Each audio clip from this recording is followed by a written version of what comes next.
welcome back to Cowabunga Ranger Talk. Today we are looking at two Super 7 figures, Ninja Nomad Leonardo and the Triceraton from the Super 7 Ultimates line. And let's start with the accessories for the Triceraton. So it comes with this big belt with these space rats hanging by it, which looks pretty cool. Comes with a loose space rat too. Then we have this sort of laser blade thing here that goes to the cuff. Then his big blaster, as you can see there. His hand blaster, if you will. And a couple of sets of hands. Also this communicator that has this cute little opening feature to it. It's pretty cool.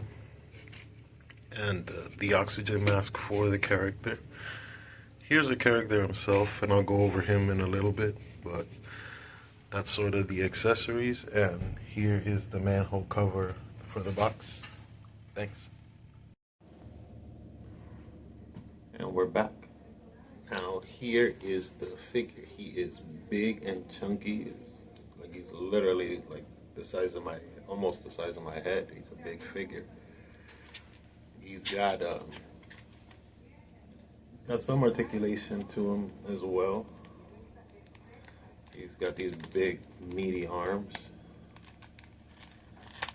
And this was one I was looking forward to getting for a while, but I had to move some stuff around until I eventually got him.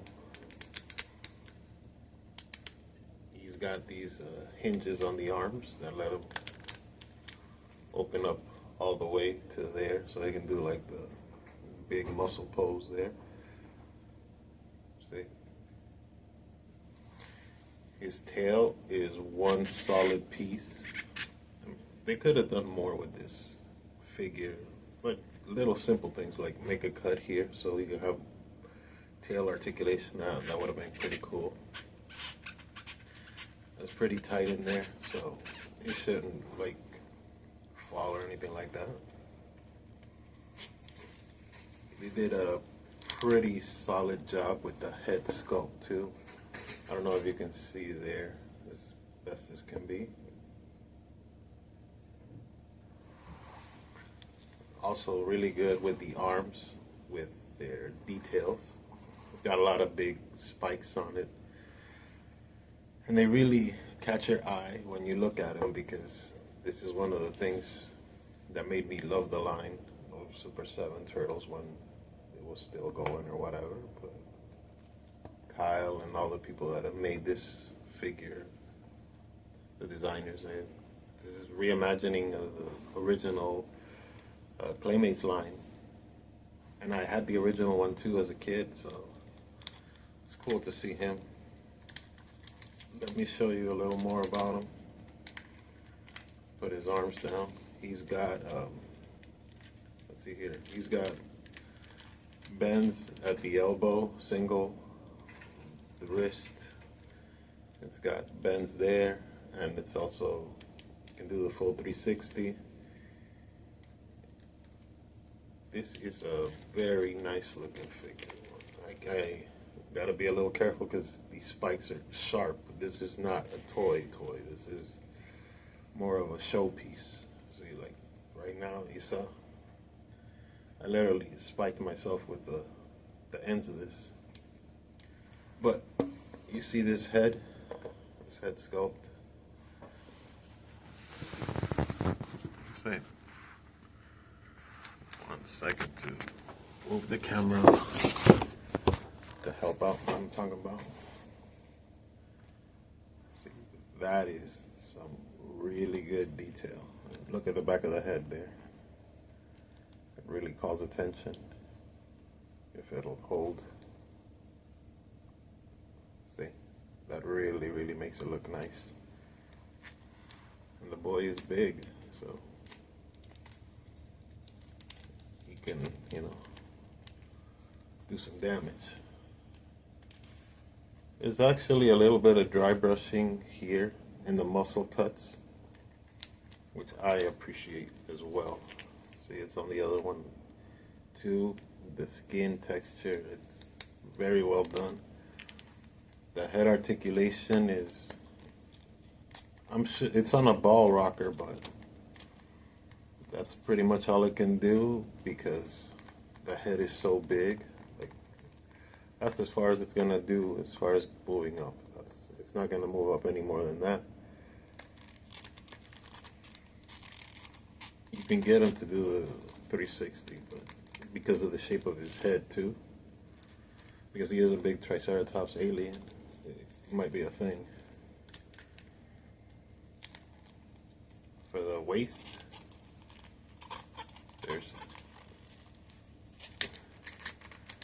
that is a little snug, and I think it might need a little heating up so I can do the whole 360. But I'm not going to break this figure, so I'm not going to try to do that. You can hear that hinging there.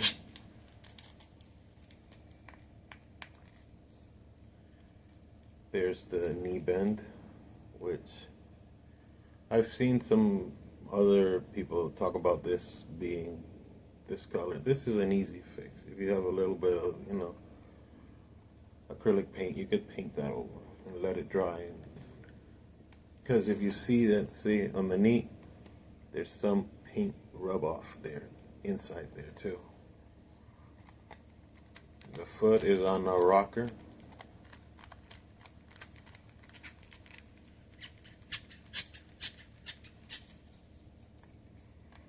But he is big and chunky and imposing, and he's pretty badass. Honestly, I do enjoy this figure, and if you're collecting the Playmates line, this is another one that's very much a get, but that's him.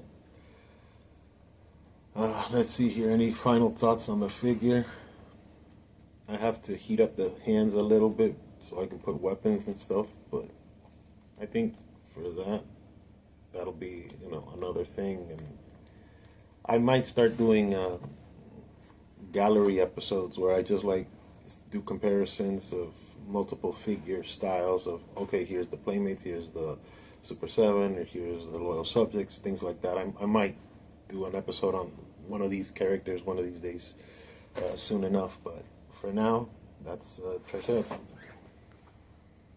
Back up a little bit. Table. Put him to the side. And now let's look at, oh man, Nomad Leo. Nomad Leo, I was looking forward to talking about this figure, and I actually got a chance to, it's a little cold in here, I got a chance to talk to Kyle for a little bit, a couple of quick questions here for him, and he did talk about this figure. Now this figure is interesting because it's his interpretation, Kyle Wadaga, the designer on this, he designed this concept for Nomad Leonardo. And the interesting thing is there was budget cuts, and there was supposed to be another figure. It was supposed to be a buddy to this character. And you gotta see that this, we're about to open it up, it's got a lot of empty space in the box. So there it is. I'll even read you the little insert here. Ninja Nomad Leonardo, solitary swordsman, shrouded in mystery, silent as the underground waters, as dangerous as the swordsman, as the sewers have produced. This ninja walks the way of the blade, a lone wolf in a landscape littered with dangers. He keeps his keen eye to the foot in its pace. His tongue is as sharp as his blade, and dispenses cutting commentary to those that threaten to claim of his underground realm. Shredder beware. So that's pretty much the little bio there. He's got this black box, which is not the traditional box that the turtles come in. This looks like the style of the Mirage style Casey Jones that they also have, which I might get in the future if I get it at a, because since I'm a line collector for this, I might have way, if I see it on a way discount. But I don't. Yeah. This guy, I got him as a deal, so I ended up getting this figure shipped for like $33 because nobody was bidding on him. So I had to get him on the secondary market because I'm sorry, but like this guy, yeah, he's worth $55 and a day. You know what I mean? Like this guy, but this, come on. You saw the size of the weapons, the size of the character. He's as big as my head. He literally is very. Hey, look at me. Here, there's a lot of empty space in this box. Like, whoa, like what are you doing? But, like I said, Kyle says that there was budgetary constraints, and I'm sure there was also like some licensor issues with making this because maybe Playmates, because this is still borrowing a lot from Playmates. Maybe Playmates had an issue with, oh, don't do this, don't do that. Maybe Viacom said, don't do this, don't do that. So not to put all the pressure on Super 7 or Kyle or even Brian or whoever it is. Sometimes you get stuck in the red tape, and that's just part of the game too in toy making, especially when you're dealing with a big IP like Ninja Turtles or Batman or one of these super licenses. It's not something smaller. Like, take myself for instance. I'm the creator of Moscow Fighters. Moscow Fighters is a small brand compared to Ninja Turtles, so like things would be a lot easier with me because there's a lot less red tape. But you know, with Ninja Turtles, you got a lot of hoops to jump through. So, excuse me. But you know, enough lollygagging. Let's look at this figure. Just first impressions, looking at him, even without taking him out of the box or anything. He comes with 2 swords, 4 extra hands, 2 heads, and a top blade. It's more of a blade than a full katana. But he's also wearing this sort of little cloth piece. You know, that's basically what he comes with. There's a lot of empty space in this box, which is also one of my issues with the figures, the 2003 Turtles. There's nothing wrong with them. They're fine. It's just there's a lot of empty in that box. So let's look at this guy.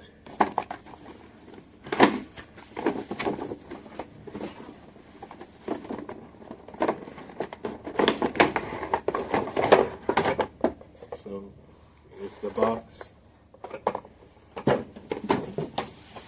Or here was the box, if you will. And there he is.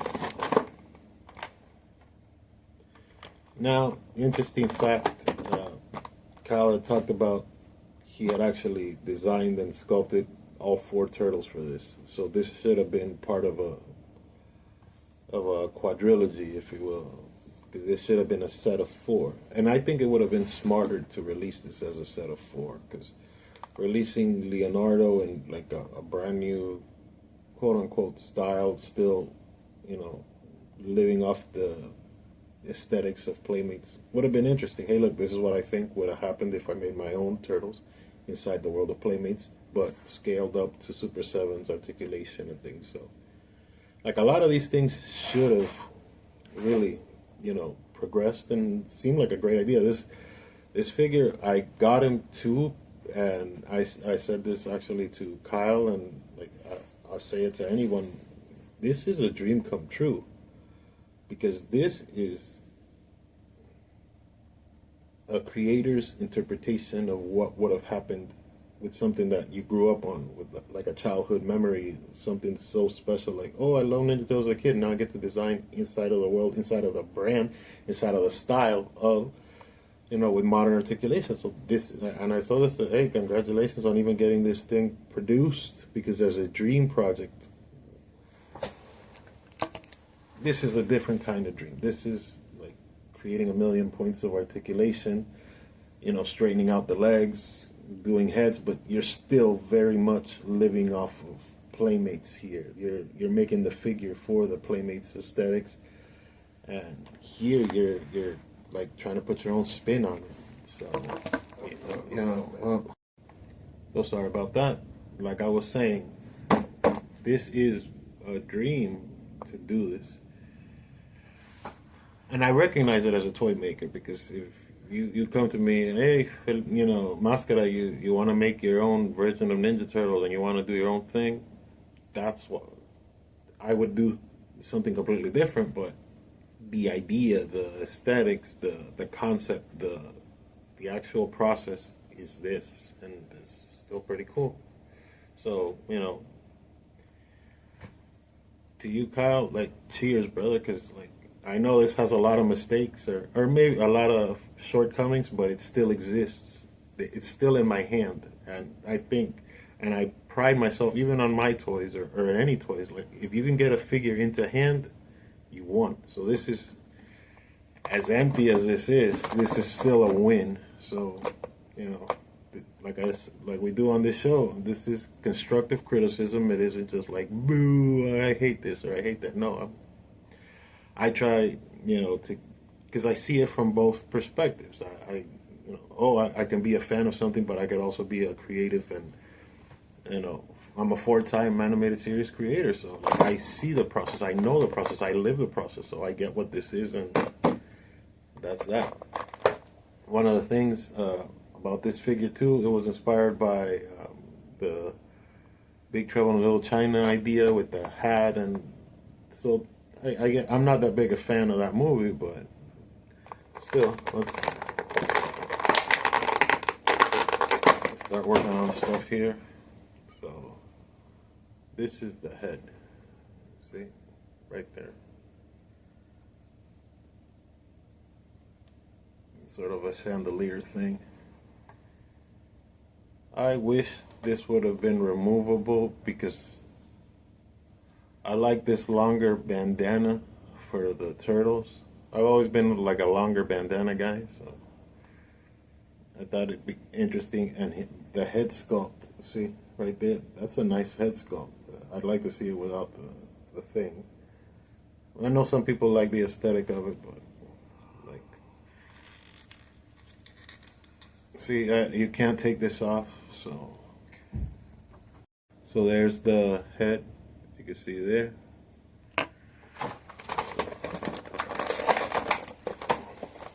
Here's the blade.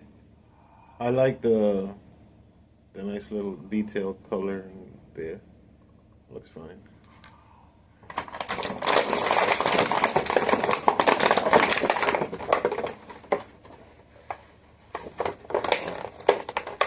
Here are the 2 swords. These are the 4 hands, which every Super 7 thing comes with a bunch of hands. You've seen it before. You get the idea. I'm not gonna pull these out and start playing with sockets for no reason. That's kind of redundant. Here's the figure, though. Here's Nomad Leonardo. And this thing,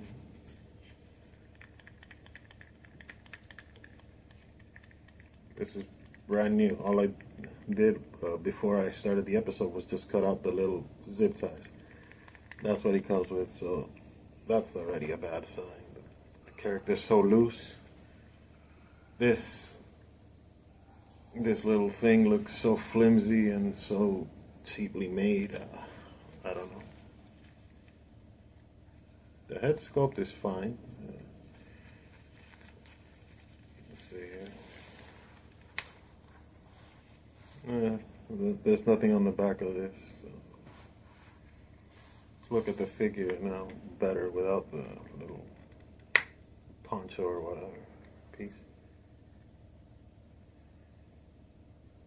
So, some of you might be thinking, oh, that's just like the original, the Wave 2 figure with longer bandanas on the knees and the elbows, and you wouldn't be wrong, but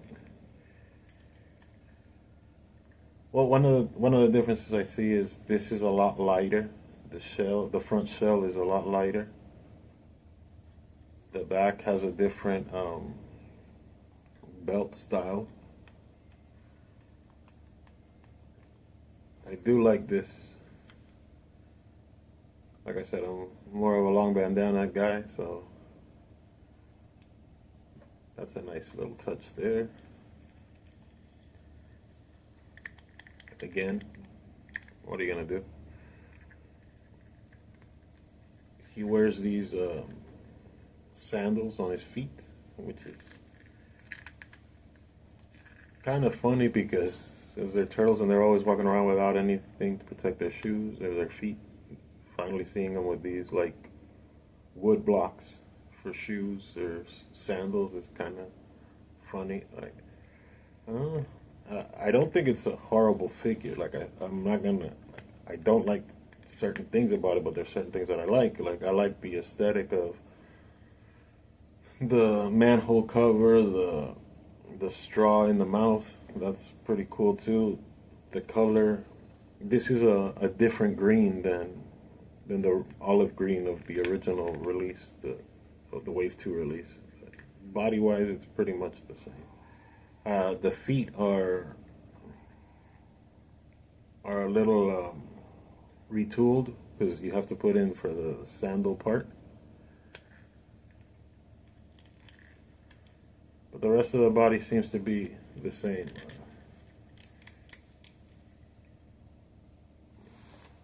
My opinion, for what it matters or whatever, but like as a toy maker, I would have added a lot of different things. Like I don't think this is a bad buck, but maybe I would have given him pants and left the shirt off.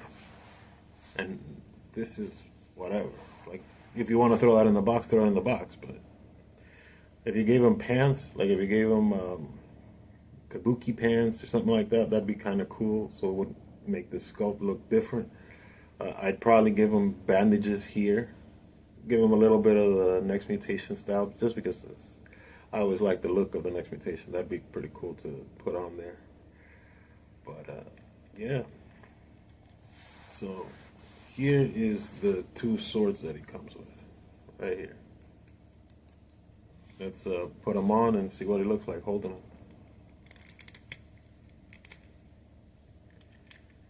They are well painted.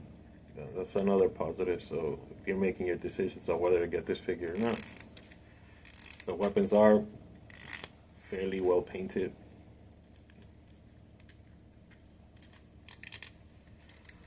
Also, the shoulder hinges are pretty good. They're nice and tight, and you want that. So right there, he looks pretty cool. But since we have this, let's put it on him and see what he looks like with it on. I have to check, but I don't know if this is the same peg that the Wave 2 Leo had. I have to go back and check that one day. But there it is.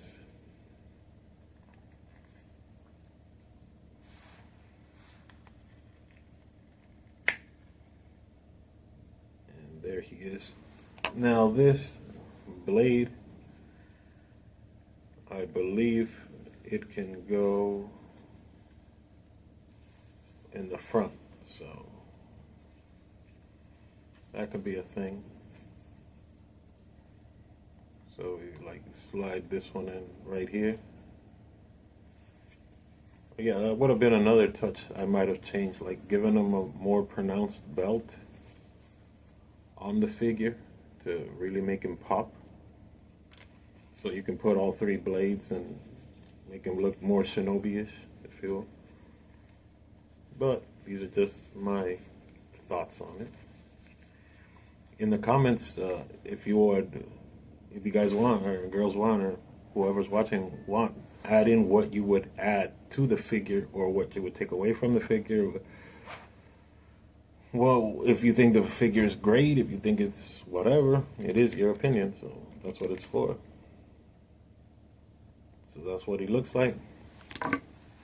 And again, here is the Triceraton. And thanks for watching another episode of Cowabunga Ranger Talk. It's been fun. Hope y'all enjoyed it, and be back soon enough. I believe the next episode we're gonna be doing, or I'll be doing, is